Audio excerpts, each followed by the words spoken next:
إن الحمد لله نحمده ونستعينه ونؤمن به ونتوكل عليه ونعوذ بالله من شرور أنفسنا ومن سيئات أعمالنا من يهده الله فلا مضل له ومن يضلل فلا هادي له وأشهد أن لا إله إلا الله وحده لا شريك له وأشهد أن محمدا عبده ورسوله أرسله بالهدى ودين الحق ليظهره على الدين كله ولو كره المشركون اللهم صل على محمد وعلى آل محمد كما صليت على إبراهيم وعلى آل إبراهيم وبارك على محمد وعلى آل محمد كما باركت على إبراهيم وعلى آل إبراهيم إنك حميد مجيد أما بعد فإن خير الحديث كتاب الله وخير الهدي هدي محمد صلى الله عليه وسلم وشر الأمور محدثاتها وكل محدثة بدعة وكل بدعة ضلالة يا أيها الذين آمنوا اتقوا الله حق تقاته ولا تموتن إلا وأنتم مسلمون يا أيها الذين آمنوا اتقوا الله وقولوا قولا سديدا يصلح لكم أعمالكم ويغفر لكم ذنوبكم ومن يطع الله ورسوله فقد فاز فوزا عظيما أعوذ بالله من الشيطان الرجيم بسم الله الرحمن الرحيم فهل ينظرون إلا الساعة أن تأتيهم بغتة فقد جاء أشراطها فأنى لهم إذا جاءتهم ذكراهم فاعلم أنه لا إله إلا الله واستغفر لذنبك وللمؤمنين والمؤمنات والله يعلم متقلبكم ومثواكم. സ്നേഹാദരണീയരായ സത്യവിശ്വാസികളെ, സത്യവിശ്വാസിനികളെ, സഹോദര സഹോദരിമാരെ, അള്ളാഹുവിൻ്റെ വിധികളും വിലക്കുകളും നമ്മുടെ ജീവിതത്തിൻ്റെ എല്ലാ രംഗങ്ങളിലും നമ്മുടെ കഴിവിൻ്റെ പരമാവധി പാലിച്ചും സൂക്ഷിച്ചും ജീവിക്കുവാൻ ആദ്യമായി എന്നോടും തുടർന്ന് നിങ്ങളോട് ഓരോരുത്തരോടും ഓർമ്മപ്പെടുത്തുകയാണ്. അല്ലാഹു സുബ്ഹാനഹു വ തആല ഈ ഭൂമിയെയും ഈ പ്രപഞ്ചത്തെയും സൃഷ്ടിച്ചിട്ടുള്ളത് അവൻ്റെ പ്രത്യേകമായ അറിവിൻ്റെയും അവൻ്റെ പ്രത്യേകമായ കഴിവിൻ്റെയും അടിസ്ഥാനത്തിലാണ്. ഇതിലെ ഓരോ അടുക്കുകളും ഓരോ കണികകളും ഓരോ ചെറിയ ഭാഗങ്ങളും വളരെ വ്യവസ്ഥാപിതമായും കൃത്യമായും ഒന്ന് മറ്റൊന്നിനോട് ബന്ധപ്പെട്ടും ചേർന്നും പരസ്പരം അങ്ങോട്ടും ഇങ്ങോട്ടും ബാലൻസ്, നിയന്ത്രണം പാലിച്ചുകൊണ്ടും അല്ലാഹു സുബ്ഹാനഹു വ തആല ഈ പ്രപഞ്ചത്തെ സൃഷ്ടിച്ചിരിക്കുന്നു. ഏതൊരു സംഗതിയും അത് കൃത്യമായി നിലനിന്ന് പോരണമെങ്കിൽ ആ വസ്തു എങ്ങനെ കൈകാര്യം ചെയ്യണം, അതുമായി നമ്മൾ എങ്ങനെ ഇടപെടണം, നമ്മുടെ സമീപനം അതുമായി എങ്ങനെയായിരിക്കണം എന്നത് അറിഞ്ഞിരിക്കണം. ഈ ഭൂമി അല്ലാഹു സുബ്ഹാനഹു വ തആല മനുഷ്യപ്രധാനമായ ആവശ്യത്തിന് വേണ്ടിയാണ് സൃഷ്ടിച്ചിരിക്കുന്നത് എന്ന് അല്ലാഹു പറഞ്ഞു. അല്ലാഹു സുബ്ഹാനഹു വ തആല ഈ പ്രപഞ്ചവും ഭൂമിയും സൃഷ്ടിച്ച് ജീവജാലങ്ങളെ വിന്യസിച്ച് അതിൻ്റെ മേലധികാരിയായി മനുഷ്യനെ നിയോഗിച്ച് ഇതിൻ്റെ നിയന്ത്രണവും പരിപാലനവും മനുഷ്യനെ ഏൽപ്പിച്ചുകൊണ്ടാണ് അതിൻ്റെ സംവിധാനം ഉണ്ടാക്കിയിരിക്കുന്നത് എന്നാണ് അല്ലാഹു പറയുന്നത്. അതുകൊണ്ട് തന്നെ മനുഷ്യനെ സംബന്ധിച്ചിടത്തോളം ഈ ഭൂമിയും പരിസരവും പരിസ്ഥിതിയും ചുറ്റുപാടും എങ്ങനെ കൈകാര്യം ചെയ്യണം, എങ്ങനെ ഉപയോഗപ്പെടുത്തണം എന്നത് അവൻ്റെ ഭാഗത്തു നിന്ന് ഒരു നിർദ്ദേശവും അവൻ്റെ ഭാഗത്തു നിന്നുള്ള അതിനെ സംബന്ധിച്ചുള്ള വിവരണങ്ങളും അനിവാര്യമാണ് എന്ന് കാണാവുന്നതാണ്. കാരണം മനുഷ്യൻ ബുദ്ധിയുള്ള, ചിന്താശേഷിയുള്ള, കാര്യങ്ങളെ വിലയിരുത്താൻ അറിയുന്ന, അതിനനുസരിച്ചുകൊണ്ട് പ്രവർത്തനങ്ങളെ വിപുലീകരിക്കാൻ സാധിക്കുന്ന ഒരു പ്രത്യേക സൃഷ്ടിയാണ്. ഈ ഭൂമിയിൽ മനുഷ്യരല്ലാത്ത ധാരാളം സൃഷ്ടിജാലങ്ങളുണ്ട്. പക്ഷേ ആ സൃഷ്ടിജാലങ്ങൾക്കൊന്നും മനുഷ്യനുള്ള ഈ പ്രത്യേകത ഇല്ല. മറിച്ച് ആ സൃഷ്ടികളുടെ എല്ലാ പ്രവർത്തനങ്ങളും പരിമിതമാണ്. ആ പരിധി വിട്ടുകൊണ്ട് ഒന്നും ചെയ്യാൻ അവർക്ക് സാധ്യമല്ല. അതുകൊണ്ട് തന്നെ മനുഷ്യനല്ലാത്ത ഏതൊരു സൃഷ്ടിജാലവും ഏതൊരു ജീവിയും ഈ ഭൂമിയിൽ എങ്ങനെ പ്രവർത്തിച്ചാലും അത് ഈ ഭൂമിയുടെ പരിസ്ഥിതിക്കോ അതിൻ്റെ നിലനിൽപ്പിനോ അതിൻ്റെ ശുദ്ധതക്കോ അതിൻ്റെ വൃത്തിക്കോ അതിൻ്റെ ഭംഗിക്കോ യാതൊരു കോട്ടവും തട്ടുവാൻ ഇടയില്ലാത്ത വിധത്തിലാണ് അവയുടെ എല്ലാം തന്നെ നിലനിൽപ്പ് അല്ലാഹു നിശ്ചയിച്ചിരിക്കുന്നത്. അതുകൊണ്ട് തന്നെ അവയ്ക്ക് പ്രത്യേകമായൊരു നിയമം ആവശ്യമില്ല. ആനക്കോ സിംഹത്തിനോ വലിയ വലിയ ഹിംസ്ര ജന്തുക്കൾക്കോ പരാക്രമശാലികളായിട്ടുള്ള ജന്തുജാലങ്ങൾക്കോ ആ ജന്തുജാലങ്ങൾക്ക് അല്ലാഹു ജന്മനാ നൽകിയിട്ടുള്ള അറിവിൽ നിന്നപ്പുറമുള്ള, കഴിവിൽ നിന്നപ്പുറമുള്ള, ആലോചനയിൽ നിന്നപ്പുറമുള്ള, അതിൻ്റെതായ ഒരു ബുദ്ധിക്കപ്പുറമുള്ള ഒരു നിർദ്ദേശവും ഒരു മൃഗത്തിനും ആവശ്യമില്ല. കാരണം അത് അതിൻ്റെ ആവശ്യത്തിന് മാത്രമേ ഈ ഭൂമിയിലെ, ഈ പ്രപഞ്ചത്തിലെ ഏതൊരു സാധനവും എടുത്ത് ഉപയോഗിക്കൂ. പരാക്രമശാലിയായ ഒരു സിംഹം അതിന് വിശന്നാൽ അതിൻ്റെ അടുത്ത് കാണുന്ന അല്ലെങ്കിൽ അത് അന്വേഷിച്ചു പോകുന്ന ഒരു മൃഗത്തെ കണ്ടെത്തി അതിനെ ഓടിച്ചു പിടിച്ച് അത് തിന്ന് അതിൻ്റെ വിശപ്പടക്കി കഴിഞ്ഞാൽ പിന്നീട് എത്ര മുയൽക്കൂട്ടങ്ങളും ആ സിംഹത്തിന്റെ ചുറ്റും കളിച്ചുല്ലസിക്കുന്നതിന്, ആറാടുന്നതിന്, സന്തോഷിക്കുന്നതിന്, ഓടിക്കളിക്കുന്നതിന് ഒരിക്കലും ആ സിംഹം തടയുകയോ ആക്രമിക്കുകയോ ചെയ്യുകയില്ല. ആ രൂപത്തിലാണ് എല്ലാ മൃഗങ്ങളുടെയും അവസ്ഥ. എന്നാൽ മനുഷ്യനെ സംബന്ധിച്ചിടത്തോളം അവന്റെ ആവശ്യത്തിന് പരിധിയില്ല.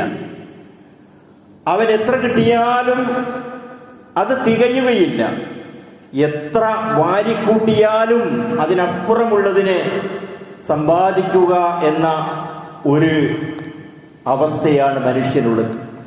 കാരണം അവന്റെ ആലോചന ആ രൂപത്തിലാണ്, അവന്റെ ബുദ്ധി സംവിധാനിച്ചത് ആ രൂപത്തിലാണ്, അവന്റെ ജീവിതത്തെ ക്രമപ്പെടുത്തിയത് ആ രൂപത്തിലാണ്. മനുഷ്യന്റെ ഈ ആഗ്രഹവും ഈ അഭിലാഷവും ഈ അങ്ങേയറ്റത്തെ അടങ്ങാത്ത വാരിക്കൂട്ടണമെന്നുള്ള ഈ ചിന്തയും മനുഷ്യന് ജന്മന അള്ളാഹു നൽകിയിട്ടുള്ള ഒരു അവസ്ഥയാണ്. ആ അവസ്ഥ ഈ ഭൂമിയിൽ മാത്രം പരിമിതമല്ലാത്തത് കൊണ്ടാണ് അത്രയും വലിയ ആശയും ആഗ്രഹവും അള്ളാഹു മനുഷ്യന് നൽകിയിട്ടുള്ളത്. ആ ആഗ്രഹങ്ങളിലേക്ക് അവന്റെ വിശാലമായ ചിന്ത പോകും. അത് ഈ ഭൂമിയിൽ പരിമിതമല്ല, ഈ ജീവിതത്തിൽ പരിമിതമല്ല, ഈ നൈമിഷികമായ ചെറിയ ദുനിയാവിലെ ജീവിതത്തിൽ പരിമിതമല്ല. അവന്റെ ആഗ്രഹങ്ങൾ അനന്തമായ ആഗ്രഹങ്ങളാണ്. ആ ആഗ്രഹങ്ങൾ പൂവണിയുന്നത് അല്ലാഹു സുബ്ഹാനഹു വ തആല പറയുന്നത് കുല്ലു നഫ്സിൻ ദായിഖത്തുൽ മൗത്ത്, എല്ലാ ആത്മാവും മരണത്തെ രുചി നോക്കുന്നതാണ്. വ ഇന്നമാ തുവഫൗന ഉജൂറക്കും യൗമൽ ഖിയാമ, നിങ്ങളുടെ ആഗ്രഹങ്ങൾ മുഴുവനും പൂവണിയുന്നത് അഥവാ നിങ്ങളുടെ എല്ലാ വിധത്തിലുള്ള ജീവിതത്തിന്റെ ആവശ്യങ്ങളും പൂവണിയുന്നത്, നിങ്ങളുടെ പ്രവർത്തനങ്ങളുടെ മുഴുവൻ നേട്ടങ്ങളും നിങ്ങൾക്ക് ലഭ്യമാകുന്നത്, നിങ്ങൾ എന്ത് ആഗ്രഹിക്കുന്നുവോ ആഗ്രഹങ്ങൾ മുഴുവനും നിങ്ങൾക്ക് സഫലമാകുന്നത് യൗമൽ ഖിയാമത്തി, ഖിയാമത്ത് നാളിൽ മാത്രമാണ്. ഫമൻ സുഹ്സിയ അനിൽ നാരി, അന്ന് ആരെങ്കിലും നരകത്തിൽ നിന്ന് രക്ഷപ്പെടുകയും വ ഉദ്ഖിലൽ ജന്ന, സ്വർഗത്തിൽ പ്രവേശിക്കപ്പെടുകയും ചെയ്താൽ ഫഖദ് ഫാസ്, അവനാണ് ജീവിതത്തിൽ എല്ലാ ആഗ്രഹങ്ങളും പൂവണിഞ്ഞ് ജീവിതത്തിൽ സന്തോഷം മുഴുവനും ആസ്വദിച്ച് ജീവിതത്തിന്റെ മുഴുവൻ ലക്ഷ്യങ്ങളും അനുഭവിച്ച് ജീവിതത്തിന്റെ മുഴുവൻ അർത്ഥങ്ങളും പൂർണ്ണമാക്കി എന്തൊരാവശ്യത്തിന് വേണ്ടി ഈ ഭൂമിയിലേക്ക് അവൻ സൃഷ്ടിക്കപ്പെട്ടുവോ ആ ആവശ്യങ്ങളെ മുഴുവനും തനിക്ക് ലഭിച്ചു എന്ന് ബോധ്യപ്പെടുവാറ് സംതൃപ്തിയോടുകൂടി തന്റെ അവസ്ഥയെ അനുഭവിക്കാൻ സാധിക്കുന്നത് അവിടെ വെച്ച് മാത്രമാണ്. ഇവിടെ ആ രൂപത്തിലുള്ള അവസ്ഥയിൽ ആഗ്രഹങ്ങൾ അനന്തമാണ്. അല്ലാഹു പറഞ്ഞു അൽഹാകുമുത് തകാസുർ, അധികമായി കിട്ടണമെന്നുള്ള, കിട്ടിക്കൊണ്ടേയിരിക്കണം, നേടണം, സമ്പാദിക്കണം, വാരിക്കൂട്ടണം എന്നുള്ള ഈ നിങ്ങളുടെ ഈ അവസ്ഥയുണ്ടല്ലോ, ഇത് പ്രകൃതിപരമാണ്, നിങ്ങളുടെ പ്രകൃതിപരമായ അവസ്ഥയാണ്. അതേതുവരെ പോകും? അത് നിങ്ങളെ അശ്രദ്ധമാക്കി കളയും. നിങ്ങൾ എന്തൊരു ലക്ഷ്യത്തിന് വേണ്ടി സൃഷ്ടിക്കപ്പെട്ടുവോ, നിങ്ങളുടെ ഇവിടത്തെ നിയോഗം എന്താണോ, നിങ്ങൾ എവിടേക്കാണ് യാത്ര പോകേണ്ടത്, എവിടേക്കാണ് നിങ്ങൾ സമ്പാദിക്കേണ്ടത്, നിങ്ങളുടെ യഥാർത്ഥ ലക്ഷ്യം എന്താണ്, ആ ലക്ഷ്യത്തിൽ നിന്ന് നിങ്ങളെ മറപ്പിച്ചു കളയും, അശ്രദ്ധമാക്കി കളയും. തക്കാസുർ, വാരിക്കൂട്ടണമെന്നുള്ള ചിന്ത, സമ്പാദിച്ചു കളയണമെന്നുള്ള ചിന്ത, ഇനിയും ഇനിയും ഉണ്ടാക്കണമെന്നുള്ള ചിന്ത, ആ ചിന്ത അതിന് നിയന്ത്രണം വരേണ്ടതുണ്ട്, അതിന് നിയമങ്ങൾ പാലിക്കേണ്ടതുണ്ട്. അതില്ലെങ്കിലോ ആ ചിന്തയുമായി നിങ്ങൾ നെട്ടോട്ടമോടും. ഏതുവരെ? ഖബറിടം നിങ്ങൾ സന്ദർശിക്കുന്നത് വരെ, ഈ ഭൂമിയിൽ നിന്ന് നിങ്ങൾ വിട പറയുന്നത് വരേക്കും നിങ്ങളുടെ ത്വര, നിങ്ങളുടെ അങ്ങേയറ്റത്തെ അടങ്ങാത്ത ആഗ്രഹം ഭൂമിയിൽ വെട്ടിപ്പിടിക്കണമെന്നുള്ള ചിന്ത, ധാരാളമായി സമ്പാദിക്കണമെന്നുള്ള ചിന്ത, അതിനു വേണ്ടിയുള്ള പരക്കം പാച്ചിൽ, നെട്ടോട്ടം, അത് തുടർന്നുകൊണ്ടിരിക്കും എന്ന് അല്ലാഹു സുബ്ഹാനഹു വ തആല പറയുന്നു. അതുകൊണ്ട് തന്നെ അല്ലാഹു മനുഷ്യന് ഈ കാര്യങ്ങളിൽ വ്യക്തമായ നിർദ്ദേശങ്ങൾ നൽകിയിട്ടുണ്ട്. അത് അല്ലാഹു ഓരോ മനുഷ്യനും നേരിട്ട് പറഞ്ഞു കൊടുക്കുകയല്ല, നേരിട്ട് അല്ലാഹു മനുഷ്യനോട് സംസാരിക്കുകയല്ല. അല്ലാഹു മനുഷ്യരുടെയും അല്ലാഹുവിന്റെയും ഇടയിൽ മധ്യവർത്തികളെ നിശ്ചയിച്ചു, മീഡിയേറ്ററുകളെ നിശ്ചയിച്ചു. അവരാണ് പ്രവാചകന്മാർ. എന്നാൽ മനുഷ്യൻ ആ മീഡിയേറ്റർമാരെ ലംഘിച്ചു കളഞ്ഞു. രണ്ട് രൂപത്തിലാണ് മനുഷ്യൻ അതിനെ ലംഘിച്ചിട്ടുള്ളത്. ഒന്ന്, മനുഷ്യന് അല്ലാഹു നൽകിയിട്ടുള്ള പ്രവാചകന്മാരിലൂടെ ഈ ഭൂമിയുടെ ജീവിതത്തെ എങ്ങനെ നിങ്ങൾ ഉപയോഗപ്പെടുത്തണം, സമീപിക്കണം, നിങ്ങളുടെ ജീവിത രീതി എന്തായിരിക്കണം എന്ന് പഠിപ്പിക്കാൻ വേണ്ടി അല്ലാഹു സുബ്ഹാനഹു വ തആല പറഞ്ഞയച്ചിട്ടുള്ള പ്രവാചകന്മാരെ അവഗണിച്ചു. അവരുടെ ഉപദേശങ്ങളെ വിലവച്ചില്ല. അവരുടെ നിർദ്ദേശങ്ങൾ പാലിച്ചുകൊണ്ടല്ല അവർ ഈ ഭൂമിയിൽ ജീവിക്കുന്നത്, അവരെ കൈയൊഴിച്ചുകൊണ്ടാണ് അവർ ജീവിക്കുന്നത്. മറ്റൊരു വിഭാഗം ആളുകൾ അല്ലാഹു ഇങ്ങോട്ട് നമ്മളോട് കാര്യങ്ങൾ പറഞ്ഞു തരാൻ വേണ്ടി മധ്യവർത്തികളായ പ്രവാചകന്മാരെ നിശ്ചയിച്ച ആ ഉപദേശങ്ങളോ ആ നിർദ്ദേശങ്ങളോ അല്ലാഹു ഉണ്ട് എന്നും ദീനുണ്ട് എന്നും മുഹമ്മദ് നബി സല്ലല്ലാഹു അലൈഹി വസല്ലമ അല്ലാഹുവിന്റെ ദൂതനാണെന്നും ഒക്കെ വിശ്വസിക്കുന്ന ആ വിഭാഗം തന്നെ മധ്യവർത്തികളെ തിരിച്ചു വിളിച്ചു. എങ്ങനെയാ മധ്യവർത്തികളെ തിരിച്ചു വിളിച്ചത്? അള്ളാഹുവിന്റെ അടുക്കൽ നിന്ന് നമുക്ക് വല്ല കാര്യങ്ങളും നേടിയെടുക്കണമെങ്കിൽ, കിട്ടണമെങ്കിൽ അള്ളാഹുവല്ലാത്ത മധ്യവർത്തികളെ ഇടയാളന്മാരാക്കി നിശ്ചയിച്ചുകൊണ്ട് അവരിലൂടെ വേണം നമ്മുടെ കാര്യങ്ങൾ അങ്ങോട്ട് പറയാൻ എന്ന രൂപത്തിൽ അള്ളാഹുവിന്റെ ഇടയിൽ നമ്മുടെ ആവശ്യത്തിനും നമ്മളുമായി അള്ളാഹുവുള്ള ബന്ധത്തിനും ഇടയിൽ മധ്യവർത്തികളെ തലകീഴായി മറിച്ചുകൊണ്ട് സ്വീകരിക്കുന്ന നിലപാടുണ്ടായി. രണ്ട് വിധത്തിലാണ്. ഒന്ന്, അള്ളാഹു നമുക്ക് പറഞ്ഞു തരേണ്ടതായ കാര്യങ്ങൾ അള്ളാഹു സുബ്ഹാനഹു വ തആല പ്രവാചകന്മാരെന്ന മധ്യവർത്തികളിലൂടെ നമുക്ക് നൽകിയിട്ടുള്ള ആ ഉപദേശങ്ങളെ മനുഷ്യൻ ലംഘിച്ചു കളഞ്ഞു, മനുഷ്യൻ അതിനെ അവഗണിച്ചു കളഞ്ഞു. ആ അവഗണനയുടെ തിക്തഫലങ്ങൾ അല്ലാഹു സുബ്ഹാനഹു വ തആല പറയുന്നു. നിങ്ങൾക്ക് അത് സ്വീകരിച്ചില്ലെങ്കിൽ, അതനുസരിച്ചുകൊണ്ട് നിങ്ങൾ മുന്നോട്ട് പോയില്ലെങ്കിൽ എല്ലാ വിധേനയും നിങ്ങൾക്ക് നാശമായിരിക്കും എന്ന് അല്ലാഹു സുബ്ഹാനഹു വ തആല പറയുന്നു. വിശുദ്ധ ഖുർആൻ ഈ ഭൂമിയെയും അവന്റെ കാരുണ്യത്തെയും അവൻ ഈ സംവിധാനം ചെയ്തതിന്റെയും ഒക്കെ കാര്യങ്ങൾ എടുത്തു പറഞ്ഞുകൊണ്ട് അല്ലാഹു സുബ്ഹാനഹു വ തആല പറയുന്നു, അർ-റഹ്മാൻ, അല്ലാഹു പരമകാരുണികനാണ്. എല്ലാ സൃഷ്ടിജാലങ്ങളോടും അങ്ങേയറ്റത്തെ കരുണയുള്ളവനാണ് അല്ലാഹു. അതുകൊണ്ട് തന്നെ അല്ലമൽ ഖുർആൻ, അവൻ ഖുർആനിനെ നിങ്ങൾക്ക് പഠിപ്പിച്ചു തന്നിരിക്കുന്നു. എങ്ങനെയാണ് നിങ്ങൾ ജീവിക്കേണ്ടത് എന്ന് നിങ്ങൾക്കൊരു നിർദ്ദേശമുണ്ട്, അതിന്റെ ഒരു രൂപമുണ്ട്. ആ രൂപം എവിടെയാണുള്ളത്? ഖുർആനിലാണുള്ളത്. അല്ലമൽ ഖുർആൻ ഖലഖൽ ഇൻസാൻ, അവൻ മനുഷ്യനെ സൃഷ്ടിച്ചിരിക്കുന്നു. അല്ലമഹുൽ ബയാൻ, കാര്യങ്ങളെ വിവരിക്കുവാനും ആ വിവരണത്തിന്റെ അടിസ്ഥാനത്തിൽ മനസ്സിലാക്കുവാനും ആ മനസ്സിലാക്കിയതിന്റെ അടിസ്ഥാനത്തിൽ കാര്യങ്ങളെ മുന്നോട്ട് കൊണ്ടുപോകുവാനും ഉള്ള പ്രത്യേകമായ ഒരു കഴിവ് മറ്റ് ജീവജാലങ്ങൾക്കൊന്നും ഈ കഴിവില്ല, ബയാനില്ല. ഇത് മനുഷ്യന് മാത്രമാണുള്ളത്. അതവന്റെ ബുദ്ധിയുമായി ബന്ധപ്പെട്ടതാണ്, അവന്റെ ആലോചനയുമായി ബന്ധപ്പെട്ടതാണ്, അവന്റെ ജീവിതത്തിന്റെ ആഗ്രഹങ്ങളുമായി ബന്ധപ്പെട്ടതാണ്.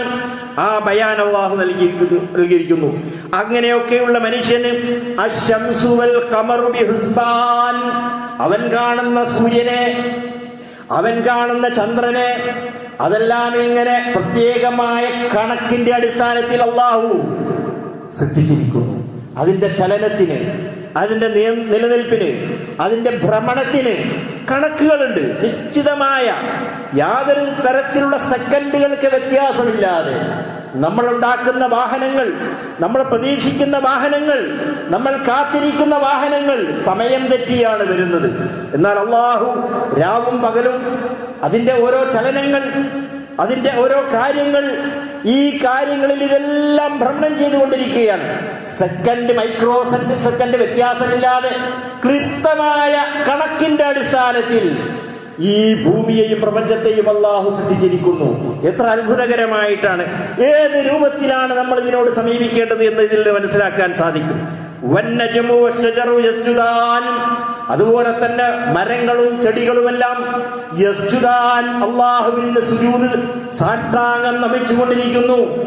അല്ലാഹുവിന്റെ നിയമങ്ങൾക്ക് വിധേയമായി, അവന്റെ കൽപ്പനകൾക്ക് വിധേയമായി ചെടികളും വള്ളികളും മരങ്ങളും അതിന്റെ ധർമ്മം നിർവഹിക്കുകയും അതിന്റെ കൃത്യമായ കാര്യങ്ങളിലൂടെ അള്ളാഹുവിന്റെ കൽപ്പനയ്ക്ക് വിധേയമായി അത് നിലനിന്ന് പോരുകയും ചെയ്യുന്നു.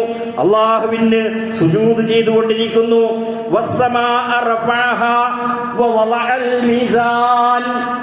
ആകാശത്തെ അല്ലാഹു സുബ്ഹാനഹു വ തആല ഉയർത്തി സൃഷ്ടിച്ചിരിക്കുന്നു.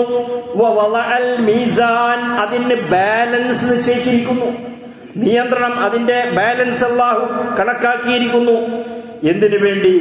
അല്ലാ തത്ഗൗ ഫിൽ മീസാൻ, നിങ്ങൾ ഈ ബാലൻസിനെ, അല്ലാഹു നിശ്ചയിച്ചിരിക്കുന്ന ഈ ബാലൻസിനെ നിങ്ങൾ അതിലംഘിക്കാതിരിക്കുവാൻ വേണ്ടി, അതിന്റെ ബാലൻസ് തെറ്റിക്കാതിരിക്കുവാൻ വേണ്ടി. അല്ലാ തത്ഗൗ ഫിൽ മീസാൻ വഅഖീമുൽ വസ്ന ബിൽ ഖിസ്തി, അതുകൊണ്ട് നിങ്ങൾ ഉപയോഗിക്കുന്ന എല്ലാ കാര്യങ്ങളിലും നിങ്ങൾ വസ്ന്, തൂക്കം, അത് ഈ പരിസ്ഥിതിക്ക് കോട്ടം തട്ടാതെ, ഈ ഭൂമിക്ക് പരിക്കേൽക്കാതെ, ഇവിടെയുള്ള ജീവജാലങ്ങൾക്ക് ബുദ്ധിമുട്ടില്ലാതെ അത് നിലനിന്ന് പോരുന്നതിൽ നിങ്ങളുടെ കൈകടത്തലുകൾക്ക് കൊണ്ട് യാതൊരു തരത്തിലുള്ള വിഷമവുമില്ലാതെ, പ്രയാസമില്ലാതെ വളരെ കൃത്യമായി അതിൻ്റെ ഓരോ കാര്യങ്ങളും അല്ലാഹു എത്രമാത്രം ക്ലിപ്തമായും എത്രമാത്രം കണിശമായും എത്രമാത്രം കണക്കിന്റെ അടിസ്ഥാനത്തിലും ഈ പ്രപഞ്ചത്തെയും ആകാശത്തെയും അല്ലാഹു സുബ്ഹാനഹു വ തആല സംവിധാനിക്കുകയും അണിയിച്ചൊരുക്കുകയും സൃഷ്ടിച്ച് സംവിധാനിക്കുകയും ചെയ്തിരിക്കുന്നുവോ അവിടങ്ങളിലൊന്നും നിങ്ങളുടെ കൈകടത്തലുകൾ കൊണ്ട്, നിങ്ങളുടെ തൂക്കം തെറ്റിക്കൽ കൊണ്ട്, നിങ്ങളുടെ ബാലൻസ് തെറ്റിക്കുന്നതിൽ കൊണ്ട് വലാ തുഖ്സിറുൽ മീസാൻ, ആ മീസാനിനെ, ആ ബാലൻസിനെ നിങ്ങൾ നഷ്ടം വരുത്തരുത്, നശിപ്പിച്ചു കളയരുത്. വൽ അർള വളഅഹാ ലിൽ അനാം, എന്നിട്ട് അല്ലാഹു പറയുന്നു, ഇങ്ങനെ ആകാശങ്ങളെയും ഭൂമിയെയും ഒക്കെ സൃഷ്ടിച്ച് സംവിധാനിച്ച ആ അല്ലാഹു ആർക്ക് വേണ്ടിയാണ് ഈ ഭൂമിയെ സംവിധാനിച്ചിരിക്കുന്നത്? വൽ അർള, ഭൂമിയെ, വളഅഹാ, അതിനെ വെച്ചിരിക്കുന്നു അവൻ, ലിൽ അനാം, മനുഷ്യർക്ക് വേണ്ടി. അതാണ് മനുഷ്യപ്രമുഖമാണ്, മനുഷ്യപ്രാധാന്യമാണ് ഈ ഭൂമി എന്ന് പറയുന്നത്. അതുകൊണ്ട് ഈ മനുഷ്യപ്രാധാന്യമായ ഭൂമിയെ മറ്റെല്ലാ മൃഗങ്ങളും അവരുടെ അള്ളാഹു അവർക്ക് നൽകിയിട്ടുള്ള ജന്മനായുള്ള അറിവനുസരിച്ചുകൊണ്ട്, ജന്മവാസനകൾ ഉപയോഗിച്ചുകൊണ്ട് അവർ സ്വയം നിലനിൽക്കുകയും മനുഷ്യർക്ക് വേണ്ടി ഉപകാരപ്പെടുകയും ചെയ്യുന്ന ഈ ഭൂമിയെ മനുഷ്യൻ അവന്റെ തെറ്റായ അറിവുകൊണ്ട്, അവൻ അറിവിനെ തെറ്റായി ഉപയോഗിക്കുന്നത് കൊണ്ട്, അവന്റെ ദുരാഗ്രഹം അതികഠിനമായതുകൊണ്ട് ഈ ഭൂമിയെ നശിപ്പിക്കുന്ന രൂപത്തിലേക്ക് അവൻ പോകരുത് എന്നാണ് ഖുർആൻ പറയുന്നത്. ഖുർആൻ പറയുന്നു, ലഹറൽ ഫസാദു ഫിൽ ബർരി വൽ ബഹരി ബിമാ കസബത് ഐദിൻ നാസ്. ഫസാദ്, കുഴപ്പം ഈ ഭൂമിയിൽ ഉണ്ടാകുന്നത് എന്തുകൊണ്ടാണ്? ഫിൽ ബർരി വൽ ബഹരി, അത് കടലിലായിരുന്നാലും കരയിലായിരുന്നാലും എന്തുകൊണ്ടാണ് സംഭവിക്കുന്നത്? ബിമാ കസബത്ത് ഐദിൻ നാസ്, മനുഷ്യന്മാരുടെ കൈകൾ പ്രവർത്തിച്ചത് കൊണ്ട് മാത്രമാണ് ഫസാദ് ഉണ്ടാകുന്നത്. ബിമാ കസബത്ത് ഐദിൻ നാസ് ലിയുദീഖുഹും ബഅദല്ലദീ അമിലു, അവർ പ്രവർത്തിച്ചതിന്റെ നാശങ്ങളും കുഴപ്പങ്ങളും അവര് തന്നെ അനുഭവിക്കേണ്ടി വരുന്ന അവസ്ഥയിലാണതുള്ളത്. അതുകൊണ്ടാണ് മനുഷ്യന്റെ പ്രവർത്തനങ്ങൾ കൊണ്ടാണ് ബുദ്ധിമുട്ടുണ്ടാകുന്നത്. മനുഷ്യന്റെ അകാരണമായ അനാവശ്യമായ ഇടപെടൽ കൊണ്ട് അവന്റെ ഈ ഭൂമിയെ സംബന്ധിച്ചുള്ള യാതൊരു തരത്തിലുള്ള ചിന്തയുമില്ലാതെ അല്ലാഹു സുബ്ഹാനഹു വ തആല പ്രവാചകന്മാരിലൂടെ നൽകിയിട്ടുള്ള ധാരാളം ഉപദേശങ്ങൾ കൊണ്ട്, ആ ഉപദേശങ്ങൾ അടിസ്ഥാനത്തിൽ ഇസ്ലാമിക കർമ്മശാസ്ത്ര പണ്ഡിതന്മാർ നിർദ്ധാരണം ചെയ്തെടുത്തിട്ടുള്ള ഭൂമിയുടെ സംരക്ഷണവുമായി ബന്ധപ്പെട്ട ധാരാളം കാര്യങ്ങളുണ്ട്. വളരെ പ്രവിശാലമാണ് ആ കാര്യങ്ങൾ. അതൊക്കെ അല്ലാഹു മനുഷ്യന് നൽകിയിട്ടുള്ള ഉപദേശങ്ങളാണ്. ആ ഉപദേശങ്ങളെ കൈയൊഴിച്ചുകൊണ്ട് അവകാരണമായി അവൻ മനുഷ്യന്റെ ഈ പ്രപഞ്ചത്തിൽ ഇടപെടുന്നത് കൊണ്ടാണ് നാശങ്ങൾ ഉണ്ടാകുന്നത്. അത് അവർക്ക് തന്നെ നാശമായി ഭവിക്കുകയാണ് ചെയ്യുന്നത്. വലഅല്ലഹും യർജിഊൻ, അവർ ആ തെറ്റായ സമീപനങ്ങളിൽ നിന്ന്, ഭൂമിയിൽ നടന്നുകൊണ്ടിരിക്കുന്ന, അവർക്കിടയിൽ നടന്നുകൊണ്ടിരിക്കുന്ന കുഴപ്പങ്ങൾ ഇതെന്റെ ഭാഗത്തു നിന്നുണ്ടായതാണ്, മനുഷ്യരുടെ ഭാഗത്തു നിന്നുണ്ടായതാണ്, മനുഷ്യരുടെ കൈകടത്തലുകൾ ഉണ്ടായതാണ് എന്ന് മനസ്സിലാക്കി ലഅല്ലഹും യർജിഊൻ, അവർ അതിൽ നിന്ന് പിന്തിരിഞ്ഞ് മാറി നല്ല വഴിയിലേക്ക്, ഇതിന്റെ സംരക്ഷണത്തിന് ഉപയോഗപ്രദമായ വഴിയിലേക്ക് തിരിച്ചു വരുന്നതിന് വേണ്ടിയാണ് അല്ലാഹു സുബ്ഹാനഹു വ തആല ഇതുപോലെയുള്ള ചില നാശങ്ങൾ, അനർത്ഥങ്ങൾ, ബുദ്ധിമുട്ടുകൾ മനുഷ്യന് അനുഭവിക്കേണ്ടി വരുന്നത് എന്ന് അല്ലാഹു സുബ്ഹാനഹു വ തആല പറയുന്നു. അതുകൊണ്ട് അല്ലാഹു മനുഷ്യന് നൽകിയിട്ടുള്ള ഈ ഉപദേശങ്ങൾ ഉൾക്കൊള്ളണമെന്ന് അല്ലാഹു സുബ്ഹാനഹു വ തആല പറയുന്നു. അല്ലാഹു നമ്മളോട് പറയുന്നത്, ഫഹൽ യൻദുറൂന ഇല്ലാ സഅ, എന്താണ് അവർ കാത്തിരിക്കുന്നത്? അവരെന്താണ് ഈ മനുഷ്യന്മാർ പ്രതീക്ഷിക്കുന്നത്? ഈ ഭൂമിയിലെ പ്രവർത്തനങ്ങൾ കൊണ്ട് അവർ എന്താണ് ഉദ്ദേശിക്കുന്നത്? അവർ ഖിയാമത്ത് നാളിനെ അല്ലാതെ മറ്റെന്താണ് അവർ കാത്തിരിക്കുന്നത്? അൻതഅതിയഹും ബഗ്തതൻ, അത് പെട്ടെന്നാണ് സംഭവിക്കുക. ഇതുപോലെയുള്ള ചില സംഭവങ്ങൾ നടക്കും. പലതരത്തിലുള്ള പ്രശ്നങ്ങളുണ്ടാകും. അങ്ങനെ അത് പെട്ടെന്ന് സംഭവിക്കും. ഫഖദ് ജാഅ അശ്റാത്തുഹാ, ഖിയാമത്ത് നാളിന്റെ ഷർത്തുകൾ, അതിന്റെ ലക്ഷണങ്ങൾ വന്നു കഴിഞ്ഞിരിക്കുന്നു. ഷർത്ത് എന്നാ പറഞ്ഞു. നമ്മൾ സാധാരണ ഖിയാമത്തിന്റെ അലാമത്ത് എന്ന് പറയും, ഖിയാമത്തിന്റെ അടയാളങ്ങൾ എന്ന്. ഖുർആൻ പ്രയോഗിച്ചത് ഷർത്ത് എന്നാണ്. എന്താ ഷർത്ത് എന്ന് പറഞ്ഞാൽ നമസ്കാരത്തിന്റെ ഷർത്താണ് വുദൂ ചെയ്യുക എന്നത്. വുദൂ ചെയ്യാതെ നമസ്കരിച്ചാൽ നമസ്കാരം ശരിയാവുകയില്ല. കാരണം എന്താ? നമസ്കാരം സംഭവിക്കുക എന്നതിന്റെ നിബന്ധനയാണ് വുദൂ ചെയ്യുക എന്ന്. അതുപോലെ ഈ ഭൂമിയിൽ ചില കാര്യങ്ങൾ സംഭവിക്കുക എന്നത് ഖിയാമത്ത് നാളിന്റെ ഷർത്താണ്. ഖിയാമത്ത് നാൾ സംഭവിക്കണമെങ്കിൽ ഇങ്ങനെയുള്ള ചില നിബന്ധനകൾ നടന്നിരിക്കണം. ആ നടന്നിരിക്കുന്നതിലേക്ക് മനുഷ്യരുടെ കൈകടത്തൽ കൊണ്ടാണത് സംഭവിക്കുന്നത്. അല്ലാഹു സുബ്ഹാനഹു വ തആല ഒരു കാരണത്തെ വെക്കുമ്പോഴാണ് ആ കാരണം കൊണ്ട് മറ്റൊന്ന് സംഭവിക്കുന്നത്. ആ കാരണം ഇല്ലാതിരിക്കുകയാണെങ്കിൽ ആ കാര്യം സംഭവിക്കുകയില്ല. അല്ലാഹു സുബ്ഹാനഹു വ തആല രോഗാണുക്കൾ പെരുകുക എന്ന കാരണം കൊണ്ട് രോഗമുണ്ടാകുന്നു. രോഗാണുക്കൾ പെരുകുക എന്ന അവസ്ഥയില്ലെങ്കിൽ രോഗമുണ്ടാകുകയില്ല. ഇങ്ങനെ അള്ളാഹുവിന്റെ ഖളാ ഖദർ എന്ന് പറയുന്നത്, അള്ളാഹുവിന്റെ തീരുമാനം എന്ന് പറയുന്നത് ഈ ലോകത്ത് ഉള്ള കാരണങ്ങളാൽ ബന്ധിതമാണ്. അപ്പൊ ഖിയാമത്ത് നാളിലേക്ക് അടുപ്പിക്കുന്ന രൂപത്തിലുള്ള കാര്യങ്ങൾ മനുഷ്യരുടെ പ്രവർത്തനങ്ങൾ വഴിയുണ്ടാവുക എന്നത് ആ പ്രവർത്തനങ്ങൾ ഖിയാമത്തിലേക്കുള്ള ഷർത്തുകളായി മാറുന്നു. വഖദ് ജാഅ അശ്റാത്തുഹാ, അതിന്റെ ഷർത്തുകൾ പ്രത്യക്ഷപ്പെട്ടു കഴിഞ്ഞിരിക്കുന്നു.